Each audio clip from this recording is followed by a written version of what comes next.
Hello everyone and welcome to Oxbridge X. My name is Samira and I'm delighted to be here with you today on behalf of Oxbridge X. So a little bit about us is we specialise in preparing students for the 11 plus exam, so helping them build their confidence and master the skills that they need to excel. So with years of experience tutoring 11 plus students and guiding students through the exam process, I'm really excited today to go through some tricky questions. This is we have done a couple episodes, so if you want to go watch them back, you are welcome to do so. Like I said, we're going to be tackling some really tricky 11 plus questions that I've handpicked from previous exam papers, and go through the strategies and how you find the answers.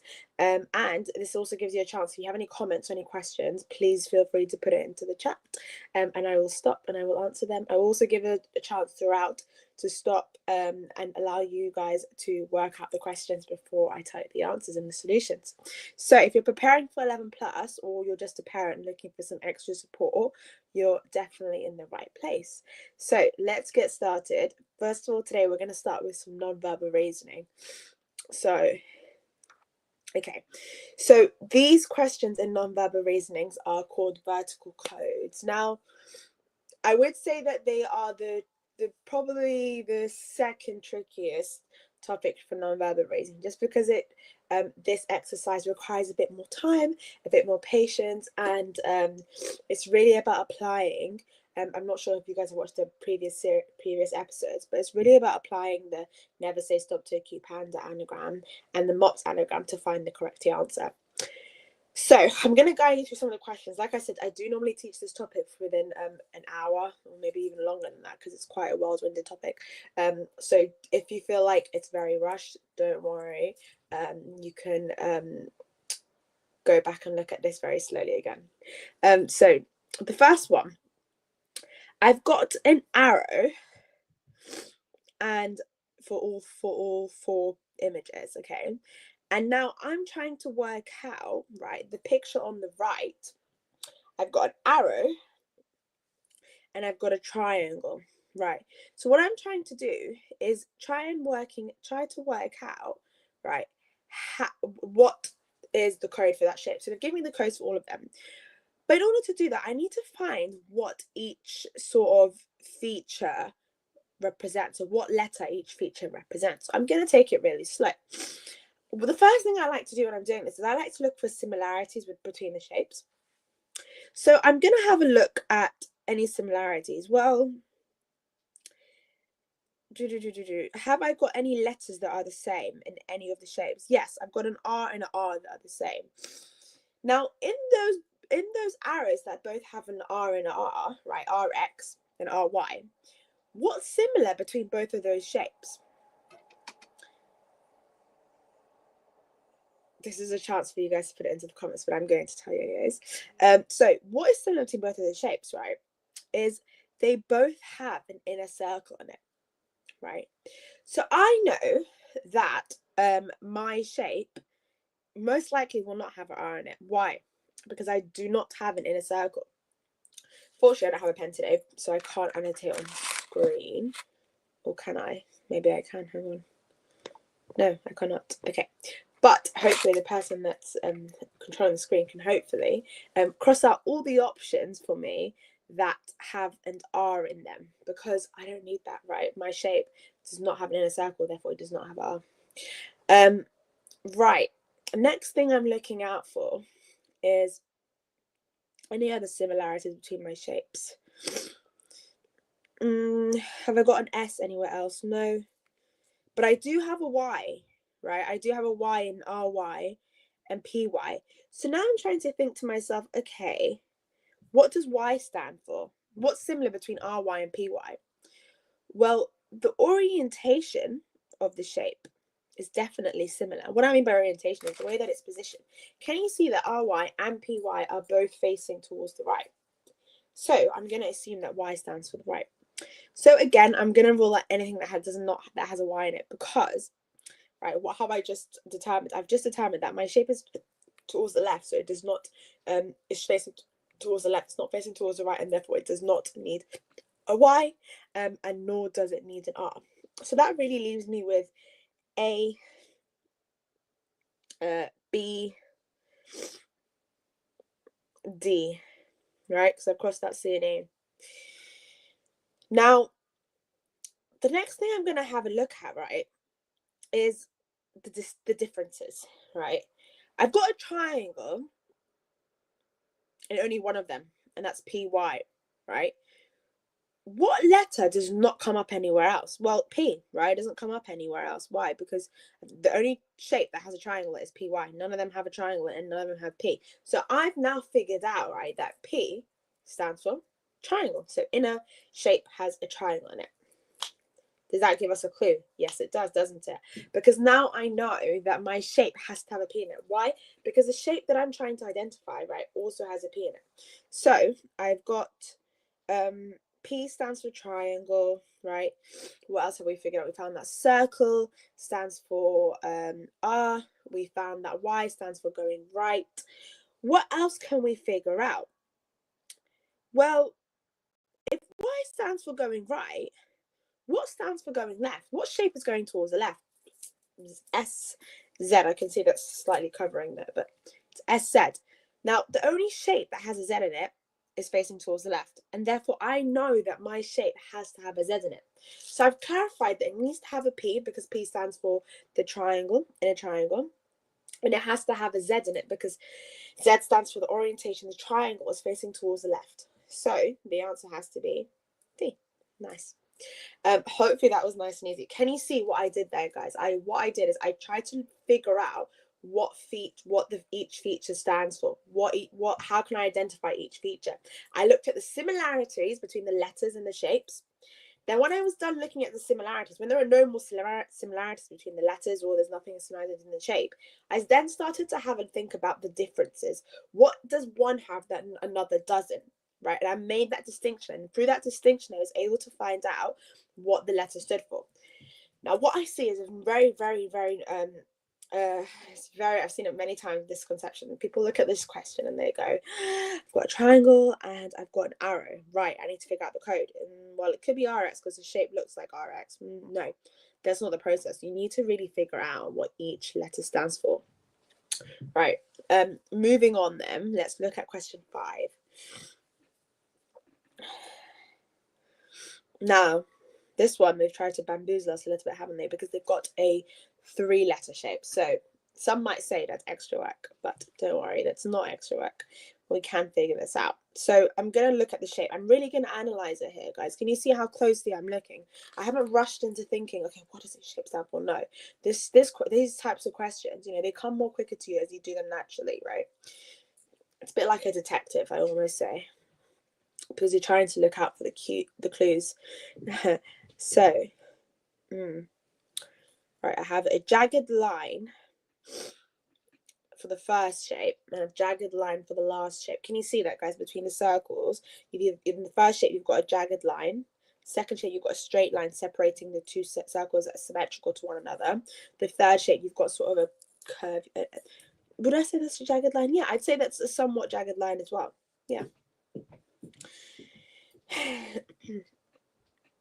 Now, if they both have jagged lines, right, then the thing I'm going to ask myself, right, is do they have any letters that are in common? Yep, they do. They have F and F that's common. So immediately, that gives me my answer. I know that F stands for jagged lines, right? Now, what do I have next? If jagged line stands for F, what does straight line stand for? Does anybody in the comments, and I think today I can read the comments actually, does anyone in the comments want to tell me what the the straight line stands for? If we've established that F stands for the jagged lines, what does the straight line represent?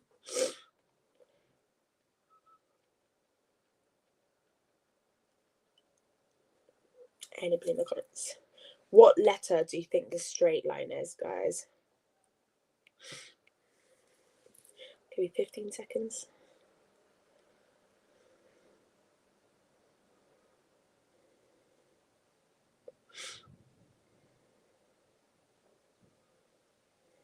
Right, I'm going to smile for you.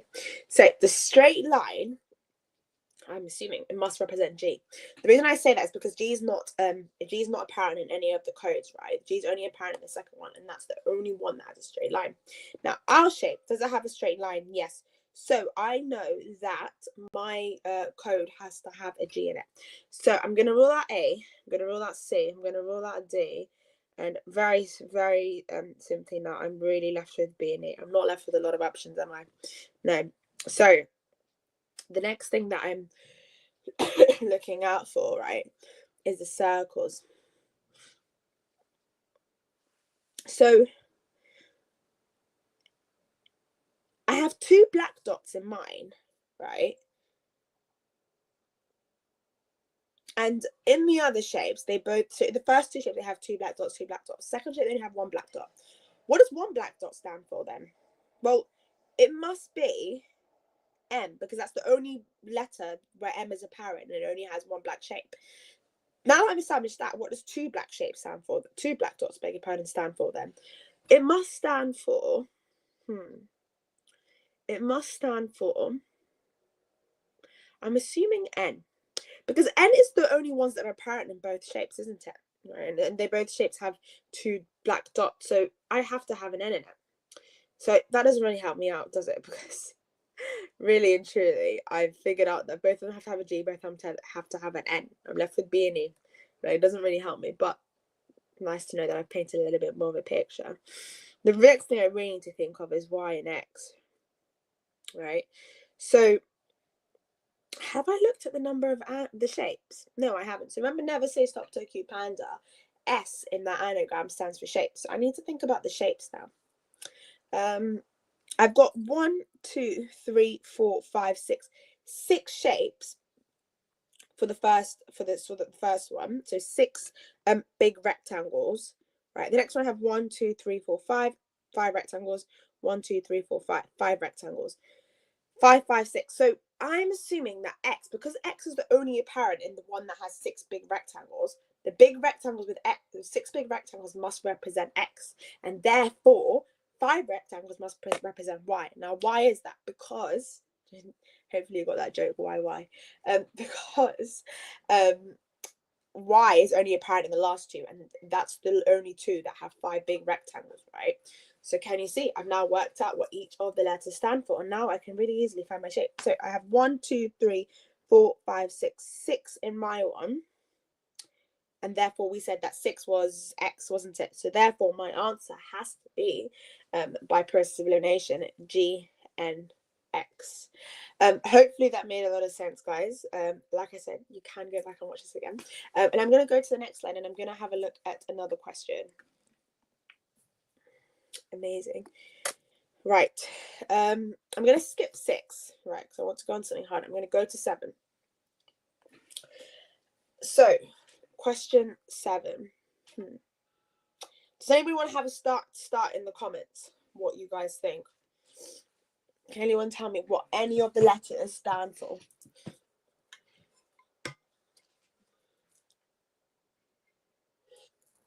What do the letters stand for? Anyone can tell me anything about the letters stand for? I'm going to have a look at the comments now, actually.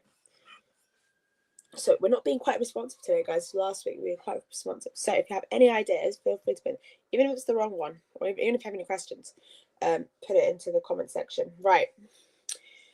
Let's start this off then. So question 7. I'm gonna have a look at the shapes. Like this is really just about reflecting. I don't even like to, when I'm teaching my students this, I always tell them, don't even speak to me, right? Just have a look at the shape, analyze it, come up with some thoughts for yourself, and then share. Right, so that's what I'm going to do. I'm going to have a look at the shapes.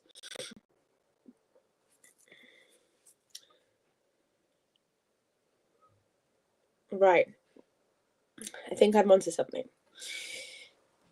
Now, for this question, I can see that there are different rotations of the shape. If you look really closely, the cross in the shape sort of is like this in the first one. Then it's like this. It's sort of like bang on symmetrical. Then it's kind of sort of rotated to like an actual cross. Then the last one is symmetrical to the first one, right? So I'm noticing somewhat of a pattern here. So that's that. And I also have 2 dots. I have black dots, right? Now, for the first one, I have 2 black dots. Does 2 black dots appear anywhere else? Yes, in BU. Now, what's present in DU? What's present in the 2 shapes that are similar? They both have 2 black dots. U. Is U apparent anywhere else? No. And therefore, U must represent 2 black dots, right? So I know by process of default, my shape, will it have a U in it? Probably not, no, because I had 2 black circles. I should have said circles, not dots. That was silly. Circles. 2 black circles, I know, represent U, as we've just established. So I can cross out A, I can cross out B, and I can cross out D. Nice. Now I'm left with C and E. Much more to work. I mean, not much more to work with. Less to work with, and less to work with is always better, isn't it? So I'm left with C and E. Now, what I do have is 2 white dots. Sorry, I'm in the habit of saying white dots today. White circles, 2 white circles. All right. So 2 white circles I have in my shape. Now, what other shape has 2 white circles? BU. What? Now I'm thinking about distinction. I'm not going to really think about similarity. Why? Because no other shape has 2 white circles, right? So it'd be quite pointless at this stage to sort of think about the similarities, wasn't it? So BU's only shape has 2 circles. Now, what letter? So I have B. We've already established what the 2 black dots. So what U stands for, didn't we? Because we said U stands for 2 black circles, right? I was going to say dots there. U stands for 2 white circles. Now, in that case, is B apparent anywhere else in any of my shapes? No. And that's the only shape that has 2 white circles. And therefore, if that's the only shape that has 2 white circles and the only shape with a B, therefore B must stand for 2 white circles, isn't it? So, by process of default, I mean, you can go on to figure out the other options and whatnot, but I know that my answer has to really be C, BB, right? Because I have, and then even if you look at the last shape, right, it only has 1 black circle, and then the only shape that has 1 black circle is that one, and the only shape that has a V in it is also that one, and therefore V stands for 1 black circle. Nice and easy. Can you see how I identified what each shape stand for? And I also use a process of elimination. The reason why I always promote the process of elimination is because the less to work with, the better, right? Now, when I have a lot to work with, a lot of options to work with, it's really hard to kind of pinpoint, okay, I can now, what I'm trying to now look out for, where you're trying to still observe multiple properties. Whereas if you sort of narrow down the options that you have, as you can see what we did, we started to eliminate one by one by looking at the features, it's much more easier, isn't it? Because it's the lesser properties that you're looking out for. And what I mean by properties, guys, is I mean obviously the number, shape, total, pattern, movement, orientation, position, symmetry, the whole lot, right? Now, remember, if you want to know more about what those anagrams stand for, please do watch the previous episodes where I've explained a little bit more detail. But without further ado, I hope that sort of introduced to you how we approach vertical codes, right? But again, like I said, this needs way more practice, right? I've done years and years of practice, which is why it comes a bit more naturally. But after doing a lot of practice and just sort of using the method that I've done, really just sitting there, reflecting, analyzing the shape, it's kind of fun. I enjoy this exercise. I don't know about you, I love this exercise. So you'll get the hang of it, right? Okay, so let's go to the next question. Right. Ratios and proportions. Now, 11 plus exams love ratio and proportions, right? Now, I think the first thing when you're thinking about ratios and proportions is really understanding what is ratio and proportion. Now, when I normally teach my students ratio and proportion, I share them a really fun video, which I will hopefully, if you get the chance to sit down and have a session with me, I will show you that video, because it's a really fun video, and it's about die. So it's got like, you know, when you go to the, probably if this is a boy, it doesn't apply to you, but when you go to the hairdressers, or even when you're a builder, right, you need to have a certain ratio from like cement to stone. Or I have a builder, I'm not a builder, I don't know what they do, but there's a certain, we use ratios in our everyday life, you just don't know it. Like even when you're thinking about like, okay, milk and cereal, right, you need the right ratio, because if you have too much milk, then your cereal gets soggy. So it's just all about, even like hair dye, right, when you're dyeing your hair, right, if I'm dyeing my hair blonde, I need the right amount of ratio to bleach. If I have too much bleach, things can go wrong. I can get a really bright color, right? Which is why sometimes if you try to dye your hair like, I don't know, light brown and you use too much bleach, your hair can go blonde. Like it's just very intricate. You know, ratios is something that a lot of people like we use in our everyday life. You just don't know it, right? Now, what does ratio mean? Now, ratio is the relationship between two or more quantities. Okay, it's a way of comparing two or more quantities, right? You can, like I said, you can compare the costs, the weights, the sizes, the measures, etc. Builders use it, hairdressers use it, teachers use it. Sometimes you might think about the ratio within the class.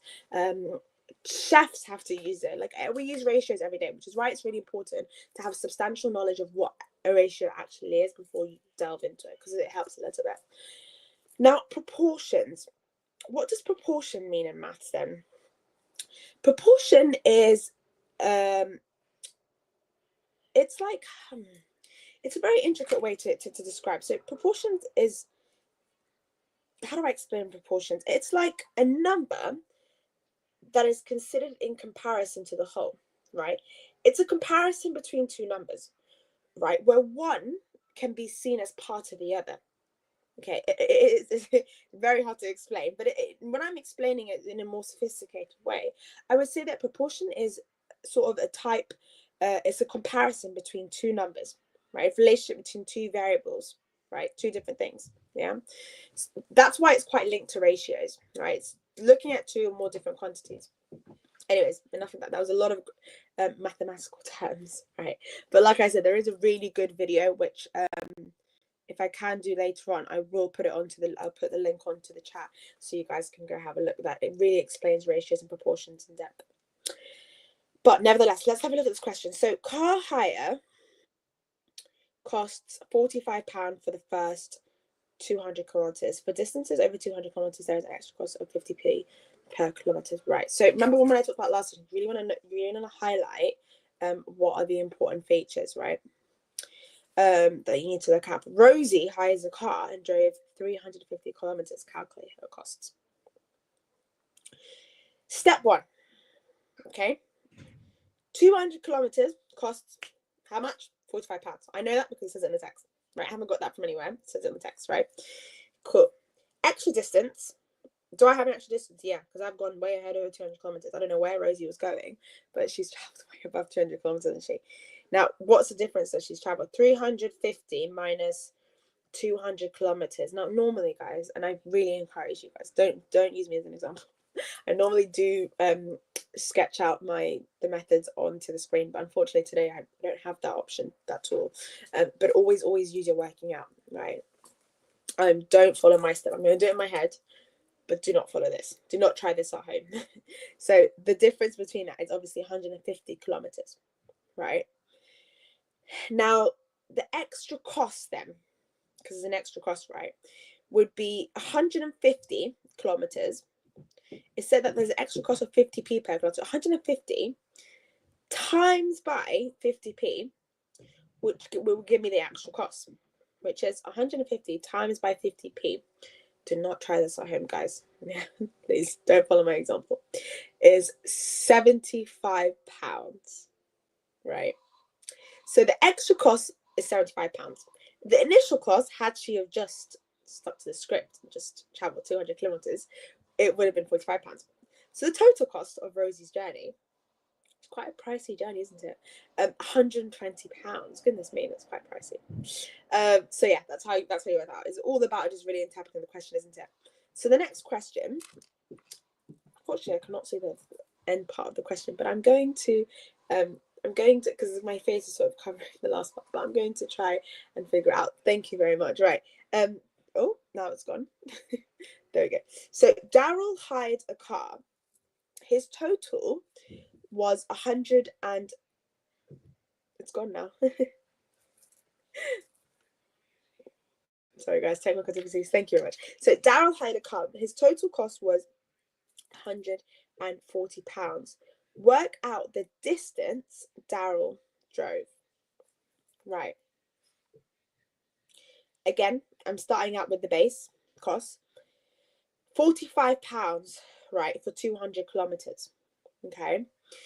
Now, gosh, his journey is even more pricey than Rose's, isn't it? Right. So £140, right, minus £45 would kind of give me the extra charge, right? I'm kind of working backwards, right? So £140 minus £45 because that was the first 200 kilometers. So don't try this at home, guys, please. But the extra charge would be 140 minus £45 would be £95, right? That's the extra charge, £95. Okay. Now it's asking us to work out the distance, right? So now I'm thinking a bit backwards. £95, right? So it's an extra cost of 50p per kilometers. To work out how much kilometers he actually drove, right, which is the extra charge, right? I'm just thinking about the extra part, would be 95 divided by 50. Yeah, 50p. So which is, don't try this at home, guys, is 190 kilometers, if I'm correct. Yes, 190 kilometers. So 200 kilometers, therefore, I have, which is the original distance plus the extra distance, which I just worked out, is 190. 200 plus 190, do not try this at home, is 390 kilometers. Excellent. So, and therefore, Daryl drove 390 kilometers, which is why his journey costs a bit more than Rosie, isn't it? Amazing. Right, shall we go on to the next question? So that's ratio and proportions. There's a lot more to ratio and proportions. So normally this would be a much longer topic, and there's a lot. So when you're thinking about ratio, I'm thinking about ratio and proportions in 11 plus, right? This is for parents. So students might have zoned out at this point, but so parents, they've started to introduce something called two-stage ratios. Now, this is a bit more intricate, a bit more difficult. So what that includes is looking at two sets of ratios. So you can have like the tiger to dog, and then dog to rabbit, and then both ratios have the sort of similar variable. So in this case, it would be I think it was a tiger, right? So then now the students have to combine two ratios into one ratio, and maybe it's worth actually going through that in one of the next YouTube session, because it is something they have introduced to the 11 plus curriculum. So little food for thought there. Right, which sentence is an active or passive voice? Now this one always gets people, because they're like, oh, what on earth is an active or passive voice? There's so many things to grammar, right? So many things to grammar that we just don't have time to think about it all, do we? But let me explain to you. Active and passive voice, they are two different, and you do need to know them for the 11 plus, because it is a question that I do see come up in the English component of the exam. So active voice. Now, in the active voice, right, the subject, right, performs the action. Okay. Let me say that again. The subject performs the action.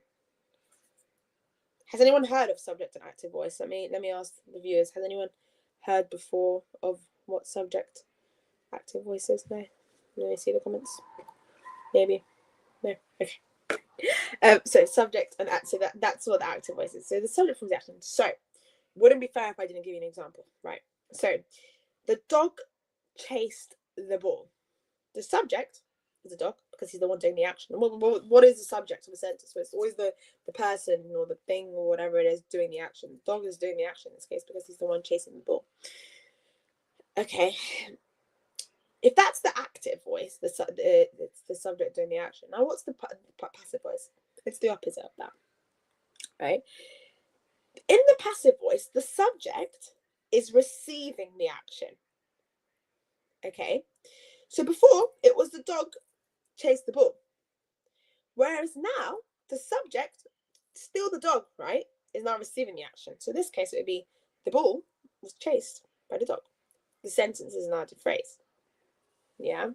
So the structure is what is really important to think about here.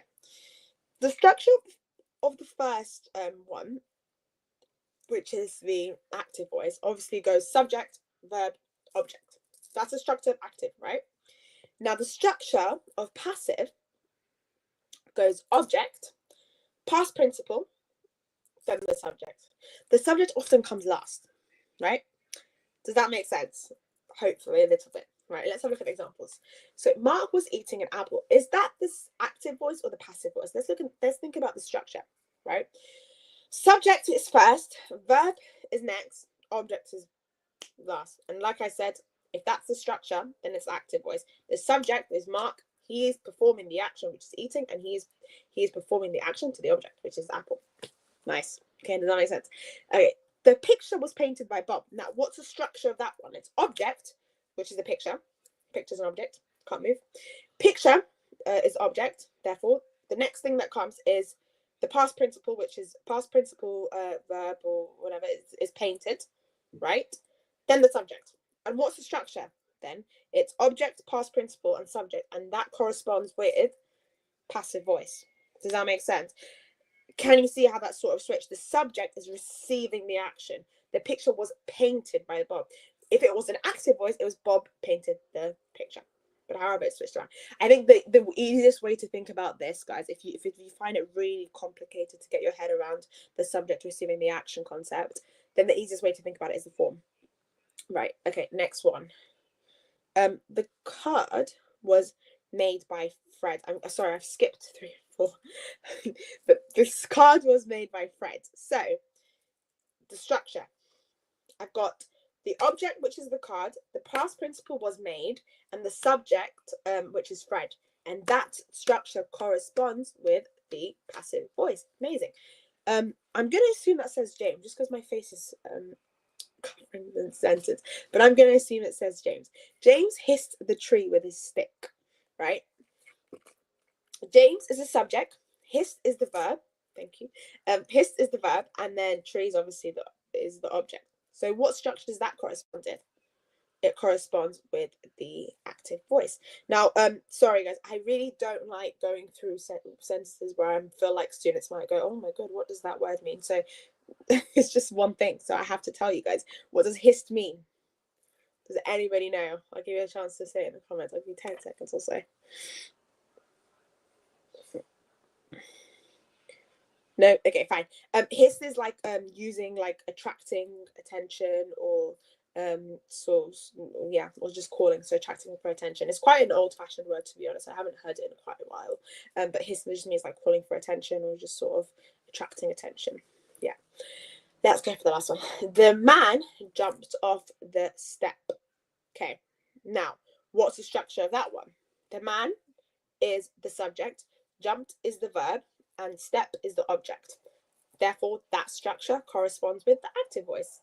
So, to sum it up, active voice, the subject performs the action of the verb.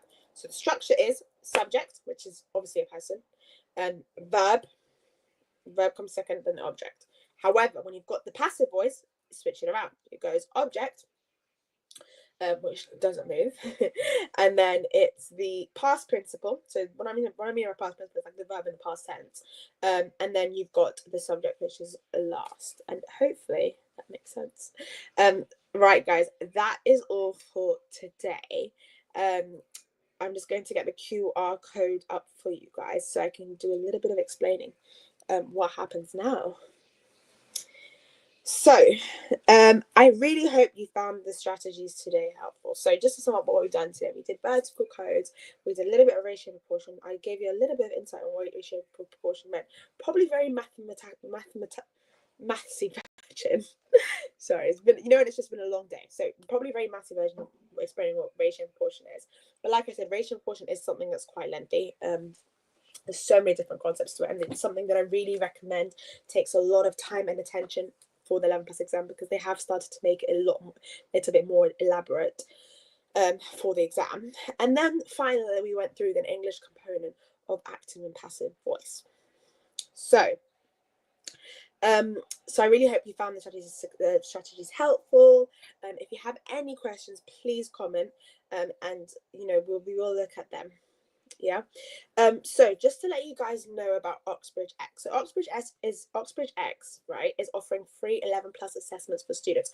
So if you get your phone, scan that QR code, right, it will take you straight to the assessment. Alternatively, if you find that QR code stuff a bit fiddly, go onto the website and take that assessment. Now, I promise you, I have done the assessment myself because I wanted to tell you guys an honest take back on how long it takes, right? It only takes 15 minutes of your time, I promise you. 15 minutes of your time. And then from then, this is probably for parents mostly, but it will take you to an option to have a one-to-one free trial session, and then following that, parents will receive a detailed summary, and then students will also get a quiz on the topic that's covered, and we also create a personalized learning plan to target key areas, and this is all done and leveraged by AI, so very sophisticated AI. So it's incredibly accurate, and it's incredibly tailored to the student and to the lesson. Now, why I think this is helpful, especially being 11 plus students and teaching it over all these years, and I haven't seen something like this before, and I think this is going to be an absolute game changer, is because when you're doing 11 plus sessions, right, people will often move at different paces, right, and having feedback that's just really tailored to you about your strengths and your weaknesses and what you need to work on to make sure by the time it comes to October, by the time it comes to September, whenever your 11 plus exam is, you know what you need to do to get what the goal is and how you need to get there is really, really important. The one thing that you don't want to happen is coming towards sort of start of September being like, oh goodness, I need to work on this topic, this topic, this topic. No, you don't want that, right? So you want to know what your strengths or weaknesses, and also having a quiz, right, a test at the end of each session, just tailored to that subject. It helps me and it helps you mostly because it knows that you consolidated your topic. You can only know to move on to the next topic, to take the next step, take the next challenge, if you've consolidated and you really, really understood the topic that you're currently doing. So it's really useful, and I can't advocate for it enough. So please, please, please, guys, take the free assessment. Like I said, scan the QR code, or just copy and paste it onto the URL.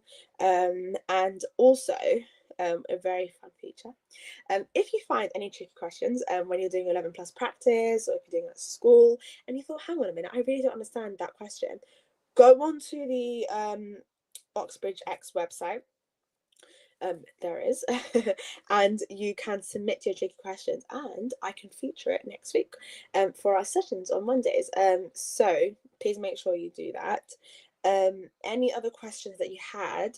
I believe, I'm not very technical, but I believe that the videos are still up for you guys to watch on YouTube. So if you want to watch it back and think, hang on, she was talking way too fast, do watch back and do put in the comments, because maybe I can have a look at it and we can respond to you. But like I said, take the free assessment, book in that consultation. Maybe I'll get to tutor you, who knows? And then after that, receive your personalized feedback and then take it from there. And I wish every single one of you the very best in preparing for your 11 plus exam. And if you loved this video, right, give a subscribe to our channel, hit the notification bell so you know when you can see my face every Mondays. And thank you guys so much for coming, and I'll see you guys in the very next session. Bye guys.